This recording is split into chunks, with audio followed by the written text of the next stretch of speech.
We're going to show you the top 5 skill moves that you can use inside the box to beat your opponents. This is what pro players are doing in some of the most effective ways to be more clinical when you get inside that box and you just can't get the angle to score. We're going to go through all of them. Now we're going to start with one of them, which to be honest, I didn't even use that much. You guys know I don't use that many skills, but it is the simple McGeady spin or stop and go.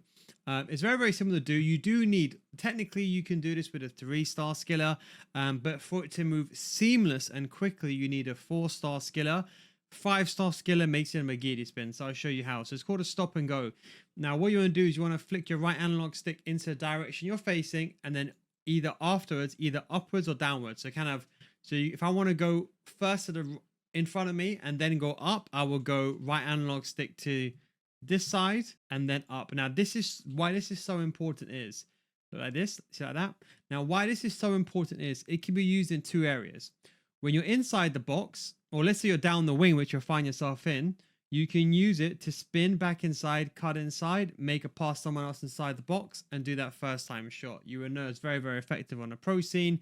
I've got a video on that coming on my Patreon, hopefully in the next few days. But the second way is when you're inside the box in these angles here, this is when it can be effective to kind of traverse into the space. So what I'm trying to say is if there's a gap, or let's say you're running like this one, you want to go upwards and you want to go for that shot, you can do. Otherwise, what I like to use it is going down like this and then using it to go like that and then to get the angle. So I'm just going to show you an example where I like to use it. Okay, so this is like one of my favorite ways. So you can see just doing some simple step overs, and then I'll show you how to cancel it as well in a second. But you can see when I'm over here, even though you can overuse it, but you see I combine it with canceling it to give me the angle. And because jockeying is so difficult, it's almost like no one can defend against it right now. And to cancel it is very, very simple. When you do the skill move, you can see I've done it. So I went up and then to the right hand side. Then what I do is at this moment, I press all the triggers. You see that? Now you can do it technically with just L2, R2, but I do it all the triggers. So what happens is that you cancel the skill move. So you can see I do it, then I cancel the skill move midway. So what it does is it stops the skill move at the point you cancel it. So I'll give you an example like here. So watch this. I've done it once, so my opponent knows it's coming. Then I do it again, and I do it a 3rd time, but you see I cancel it. So my opponent thinks I'm going to go downwards, goes commits all the way, and then I turn away quickly. And this is what I like to call is the McGeady spin, or you can say the stop and go cancel. If you got a 5-star skiller, it ends up becoming a McGeady spin. With a 4-star skiller, it ends up becoming a stop and go. So I'll show you an example. You recycle the ball, your opponent's defending very, very well, and you get that angle. And sometimes you'll be up against a good player that's competent at defending. They're not always going to move out the way. And that is where, for example, I would use a stop and go to give me the angle inside the box. And I said you can cancel it. So what I like to do is do it a few times so my opponent thinks it's coming, and then I cancel it to go around. You see that? So I use it to cancel the skill move. And don't forget to cancel it. When you do this in the practice arena, sometimes it will reset because when you press all the triggers, it will reset. So you can see like here. So you can see like I'll do it once, then I'll do it again, but then I'll cancel it. You see that? And you can just do it with the L1, R1 button as well. So it's like this, like that. You see that? You have to go ahead and just practice this because look, if you do this a few times, your opponent's going to know what's coming.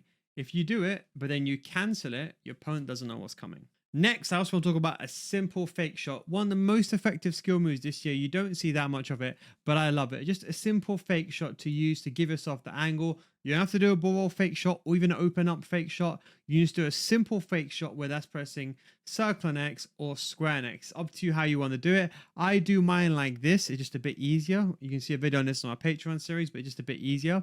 But a simple fake shot just to give yourself the element. You can use it to beat the goalkeeper as well. I use when I'm inside the box and let's say I'm just trying to get into that gap or cut away on the outside. And don't forget, because of that fake shot, remember how step over used to give you that velocity increase?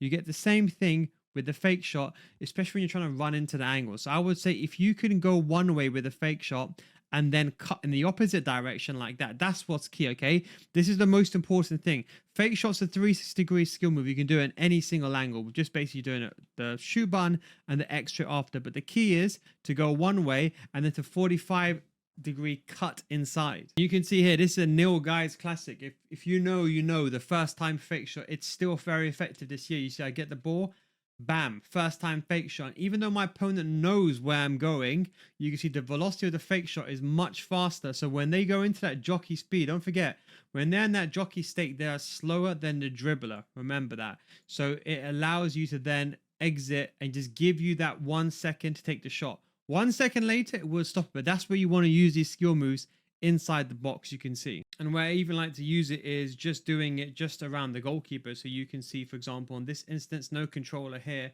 but you can see do a quick 1-2, just timing of it. My opponent's trying to read it. I go on the inside, look at that, brings the goalkeeper out. Does the right thing, to be honest, but you can see just a simple fake shot around the goalkeeper. Again, make that pass. He brings his goalkeeper out, and that's it. Fake shot, because I know there's not enough space for a ball, but a fake shot pushes the ball away, that slight velocity to give me that space to then take that shot. All right, next is just the basic controlled sprint.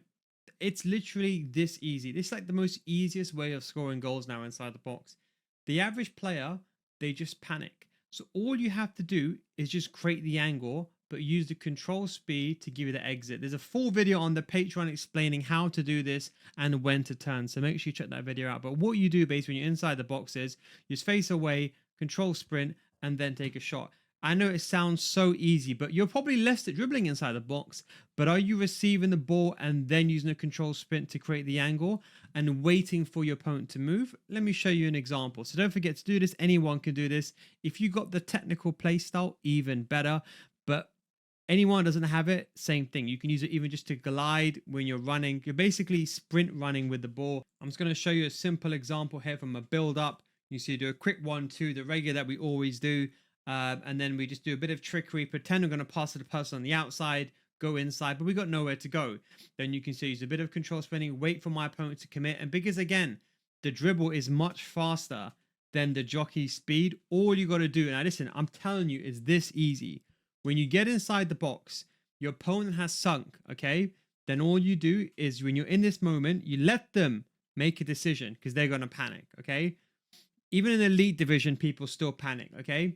Then what you do is you wait and then you hold the R1 button, then you exit into that area, and it gives you that close dribbling to maneuver quickly into the space to beat the player and take the shot away before your opponent can recover. With all these skill moves, your opponent can recover, but inside the box, your opponent doesn't have that much time. So the quicker you can be with these, the faster you can execute. Now I'm just going to show you one more because I really feel like you just need these ones. You can use the Elastico. We talked about that already. That is very, very effective. But the problem with Elastico is, as you can see, if you got someone who hasn't got a 5-star skill move, it can be really infuriating because that means you're reserved to only using a player like Dembele or Rashford. But what about a universal skill move that everyone can do? Is basically the La Croqueta or the Iniesta skill move. Very, very simple. Think of like a ball roll, right? So you do a ball roll like this, but you just hold the L1 button. So hold the L1 button and move it to the player, your right analog stick, should I say, to the player's left or to the player's right. You hold it for a second and a half. Remember that. So watch L1, hold to the right hand side, bam. L1, hold to left hand side, bam. And because we're facing now from left to right, it'll be up and down. So look here, look at my right analog stick, bam.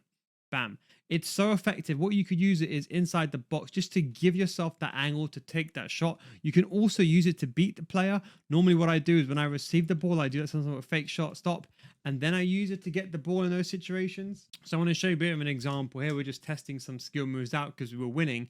But this is just, I wanted to show you where I would use it. So you can see I just bring the ball backwards on the inside. And then for example, like here, don't use it there. I just did it just to test it out. But you can see a bit of skill moves. But you can see like here, bam, you see that? And it's the way you zigzag across. This is what's important. Even if your opponent defends correctly, you can see my opponent's doing the right thing. There's no point me showing you some stupid clip where my opponent's running away. But like you can see, for example, like here, my opponent is switching between defenders, pushing me away. But you can see, look, fake shot stop, comes towards me. Then I'm able to zigzag into the gap with that slight movement. And then I can take the shot, and then I do the shot cancel. I'm just messing around trying some skill moves there. But that is one effective way to use it inside the box when you're in those gaps, when you want to zigzag into the area. Here's another example, more of a direct example where I use it to give myself the space. This is where I like really using it. So say, for example, like you're like here, and you can see my opponent is running, covering the gaps using teammate contain. How annoying is it when someone is always holding with one player, teammate contain with the other player? Is very hard to get through. But I just pass the ball around, wait for the player to switch towards me, and you can see like here, I know Araujo is waiting with the jockey playstyle. I know he's waiting for me to approach doing the right thing. But I use it just to give myself the gap to then take the shot. You see that? I'm not using it to beat the player. I'm using it to give myself the gap and that small area to then take the shot towards goal. So that is where it can be used. It can be used to beat the players, but I'm using it to give myself the gap. Well, guys, hope you enjoyed this video. Don't forget, if you want to get better FC26, you can come join my Patreon series. We've got more videos on how to build up. So to get to the final third, we talk about how to get to the final third, pro examples we're going over as well. And we've got gameplay examples where I show you, for example, how to build up, the principles that I use, when to go, where to go, the full game where you can see it. We've got more videos, defending videos, you've got more attacking videos. We've got meta mechanics. If you also want to learn how to shift your defensive line so they're deeper, make sure you check out the easiest way to break inside the box and that skill move that I was talking about and that control sprint.